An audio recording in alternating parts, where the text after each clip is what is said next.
Good morning, Malta and Gozo. Welcome to another episode of Lovin Daily. This episode is brought to you by SMS Mondial, which is a blue cruise leaving Malta on the 29th of August to the 2nd of December. Now, this is a one-of-a-kind cruise. The ship is leaving from Germany. All the staff are COVID-19 free. They will be quarantined for 2 weeks beforehand. It's for Maltese residents only. And for more information, check out www.smsmondial.com.mt. This is a cruise to nowhere around the Mediterranean, the perfect getaway if you ask me. Today I am joined by Paula. Paula, how are you? Bonjour. All right, hype ta xanna program mimli daqs bajda, as cliche as that sounds, imma l-biraħ l-affarijiet li ġraw li ntqalu li komplew jitqalu dal-għodu huma surreali. Never dal-moment il-gżira żgħira tagħna. Headlines f'dejk. Headlines for today are Melvin Theuma hospitalised after alleged suicide attempt. Therese Comodini Cachia says she managed to do in 5 days what Delia did in 3 years. Labour MP's suggestion of journalist warrants gets shot down. Gun robbery victim speaks up about harrowing hold-up at Pembroke Beach. And Robert Abela says COVID-19 restrictions were too aggressive in hindsight. Natlaqna bl-iktar storja li żgur kulħadd f'xi ħin jew ieħor illum ħajkun qed jiddiskuti Melvin Theuma il-bieraħ għall-ħabta tad-9 ta' flaxija. Il-media portals sparaw l-aħbar illi Melvin Theuma ttieħed l-isptar b'ġrieħi gravi. Jidher illi Melvin Theuma prova iweġġa lilu nnifsu mhux se ngħid joqtol għax mhux dak naħseb l-aqwa mod kif wieħed għandu joqtol lilu nnifsu, ma żomma prova jweġġa lilu nnifsu u irnexxielu fil-fatt instab b'ħafna daqqiet ta' sikkina f'ristni naħa tal-istonku on imħanxar. Kienet ċena naħseb daqsxejn makabra. Interessanti l-fatt illi l-avukat ta' Melvin Theuma manduna kemm xi ħaġa ħażina meta ċemplitlu u ma rrispondix. Mbagħad allertjat il-pulizija li kienu barra l-bib, il-mara li kienet fid-dar li marru sabuh nassumim li dmija. Mittieħed dritt Mater Dei fejn saru l-interventi meħtieġa u issa jidher li jgħid f'qagħda stabbli, però ovvjament mhux se jitla' jixed kif kellu jixed illum il-qorti fuq il-famużi recordings. Tajb ngħidu li dalgħodu ftit tal-ħin ilu jekk kontu anke qegħdin issegwu Angelo Kaffa għadu kif għamel konferenza tal-aħbarijiet fejn ikkonferma il-ħsieb illi kellhom il-pulizija l-bieraħ li dak kien propju self-inflicted, ġifiri li ħadd ma daħallu d-dar u ħadd ma prova joqtlu għaliex spjega x'tip ta' miżuri ta' sigurtà għandu madwar id-dar bħalissa Melvin Theuma u li huwa daqsxejn impossibbli titgħaltru tkun Spider-Man naħseb li x'tidħol fid-dar pulizija ħadd ma jinduna tagħmillu hekk u titlaq. So, il-pulizija tiżomma l-verżjoni illi prova jweġġa lilu nnifsu. Issa, ovvjament, naraw nistennu l-konferma ta' tobba biex jaraw id-direzzjoni u l-angol u x'nafien, però never tal-moment dal-każ ġist su Netflix series ma jridx jieqaf episodju għal. I wouldn't be surprised if there isn't a Netflix series somewhere in the future, because I mean just within the past 12 hours we've had the Melvin Theuma being hospitalized, the police conference now, and the court hearing now, where Lovin Malta is live at court, where potentially. Now they're saying there's alleged recordings of Melvin Theuma being involved in a bribe with former police commissioner Therese Cachia. Now this is all speculation. Last week the so-called tapes ended up were destroyed or had gone missing. These are tapes that Jorgen Fennick's lawyers are in possession of, and now they're supposedly going to be played in court today. You can follow that on our live blog. And if the allegations are true, if Melvin Theuma has been implicated in some way or another with a bribery, then that could flip the whole Daphne Caruana Gibson case on its head. It puts into question his presidential pardon and whether that will go through. So, him being the middleman in all of this, I don't think it's a coincidence that something happened last night. Alla jaf xi stress u anke għandu fuq dar-raġel. Incredibly, I mean. Għandu peace enormi qed ħabbata ma' nies saħħa kbira. Jiena dejjaqt ukoll il-fatt li l-media houses kollha ffilmjaw id-dar tiegħu da privata, ġa tinsiex qed għandu l-mara tfal. Diġà qegħdin f'ħafna nies kull mara tfal bħalissa u kulħadd jiffilmjalhom it-triq. Ġifieri ma nafx. I mean, yeah, ma dal-każ m'hemmx regoli jiġbu. M'hemmx preċedent ma It's really is unprecedented. It's nothing we've really had to deal with before in modern history, in modern Maltese history, and you know, what comes out today in court, I think, really kind of sets a tone of how we move forward with this and stuff. Obviously, like you said, he's got a family, he's got a wife, he's got kids, so for that sake, you know, obviously, I wish him, you know, a good recovery, and that he is, like you said, it does verge on the side of self-inflicted wounds, but he appears to be in a critical and stable condition. He's got police protection outside his hospital room 24/7 now in light of what happened last night.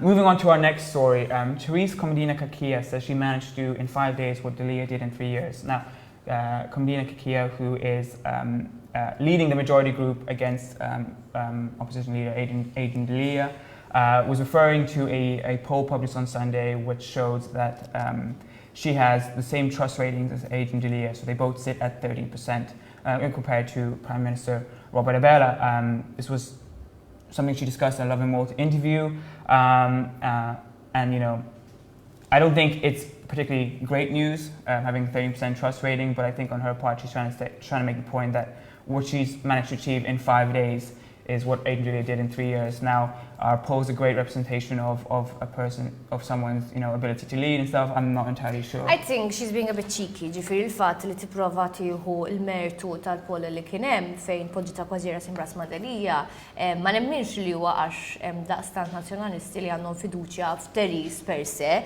I mean, jekk inti kont kontra Aidan Delia, mela stajx tfajt Chihuahua biex imexxi l-oppożizzjoni, il-ribelli. Xorta l-Chihuahua ħajvutaw, għax ma jridux il-Aidan Delia, ċara.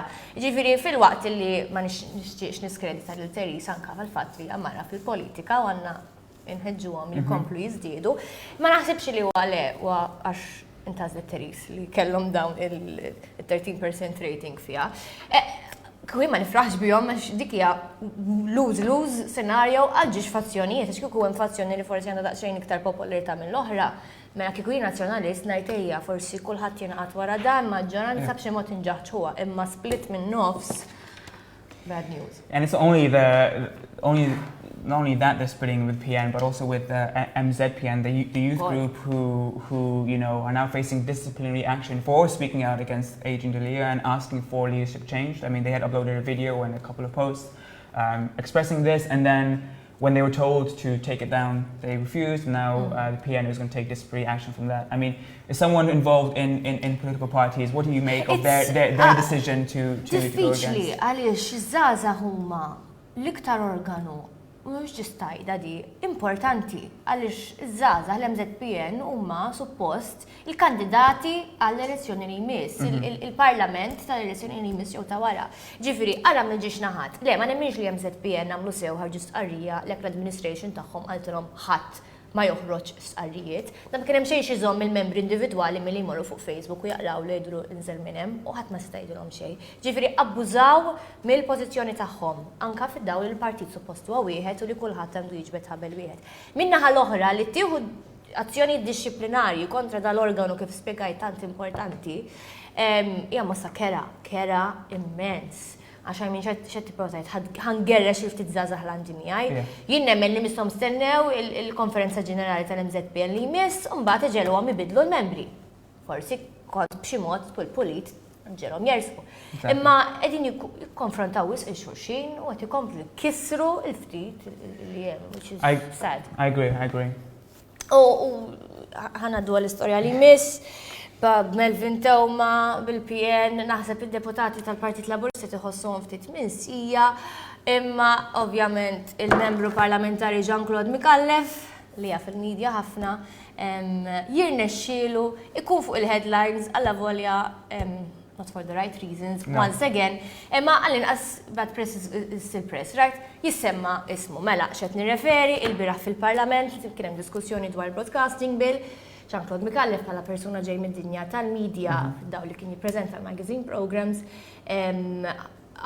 jagħti l-opinjoni tiegħu dwar x'għandu x'inbidel u minn tant affarijiet li seta' jissuġġerixxi reġa' spara fuq saqaj kif spara fuq il-kwistjoni tal-abort u qal li l-ġurnalisti għandu jkollhom warrant. Issa nifhem li m'għandekx għalfejn tkun avukat, imma nisem li forsi b'bażi legali m'għandux Jean-Claude Mikallef, imma tista' tgħidli kif, jew rule of law, kulħadd isem ir-rule of law, kif tissuġġerixxi fil-Parlament illi r-raba pilastru tad-demokrazija, il-media, l-watchdog, irid imur fuq pilastru ieħor biex joħroġlu l-warrant. Issa ngħidlek tieni permess biex nikkritikak, please. No, exactly.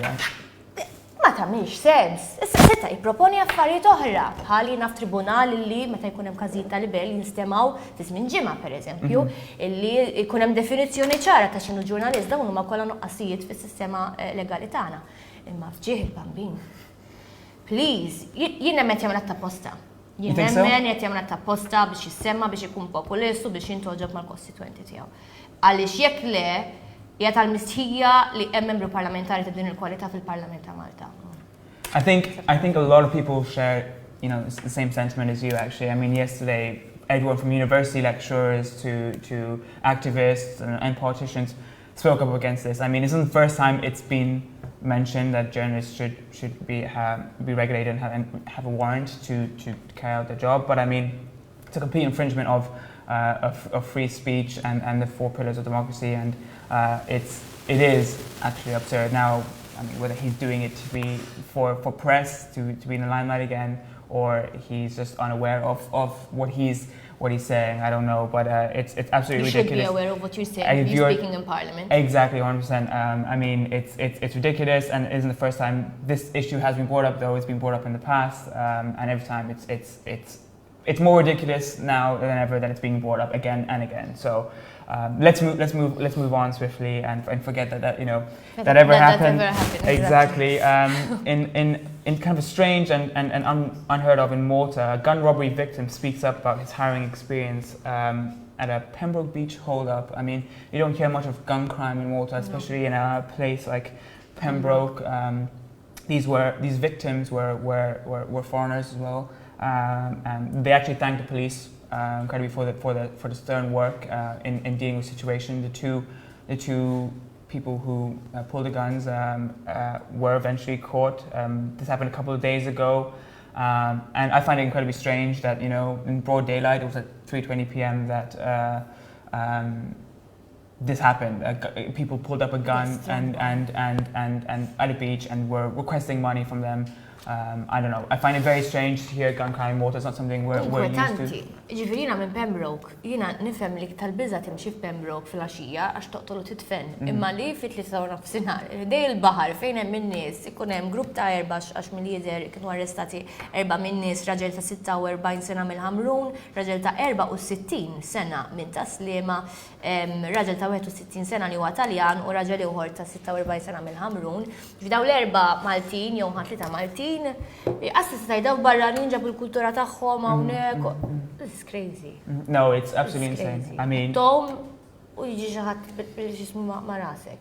Ħalli kieku ħadd iġġor il-500 € fil-handbag meta mort il-baħar. It's crazy. No, it is broad daylight. I mean, it's an insane situation. Thankfully, the people pulling the gun were caught by the police, and in this case, the police did a really good job catching them. So that's off our streets. Ekku, u l-aħħar aħbar illum għax Covid ma tantx qed issemma, però mistoqsi dwar Covid il-bieraħ Prim Ministru Roberta Bella dwar miżuri li tieħdu waqt iż-żmien tal-pandemija. Roberta Bella ammetta li ħass li stan hindsight kienu miżuri li kienu daqsxejn wisq aggressivi viżavi l-ekonomija u nemmen li dik hija botta bil-pulit biex in-nies ilestu ruhom il-mindset tagħhom milli jekk nisperaw li le imma jekk ikun hawn it-tieni mewġ ta' każijiet wieħed ma jistenniex illi ser jintalab joqgħod id-dar u jitħallas biex joqgħod id-dar. Nimmaġinu dik kienet xi ta' darba fl-istorja ta' pajjiżna ma terġax tirrepeti ruha. Għandna sptarijiet iktar ippreparati, kulħadd suppost iktar aware ta' x'għandek tagħmel x'm'għandekx tagħmel. Duk ir-riżorsi kollha b'xi mod iridu ngħixu f'dinja fejn hemm il-Covid sakemm ikun hemm il-vaċċin. Exactly. I don't think there's going to be a second wave. Unlike what Robert Bella said last night, I think it was better to be safe than sorry last time round. So I'm happy that we took extra precautions because we had a really good success rate. We were hailed as a model country for the COVID-19 pandemic, but I think we'll be much more well prepared next time round if there is a second wave. Fingers crossed there isn't. Thank you so much for joining us on this episode of Lovin Daily. Stay up to date with Lovin Malta as we go through the news stories today, especially with the Melvin Theuma case and live in court, and wish you all a day full of loving. Ciao.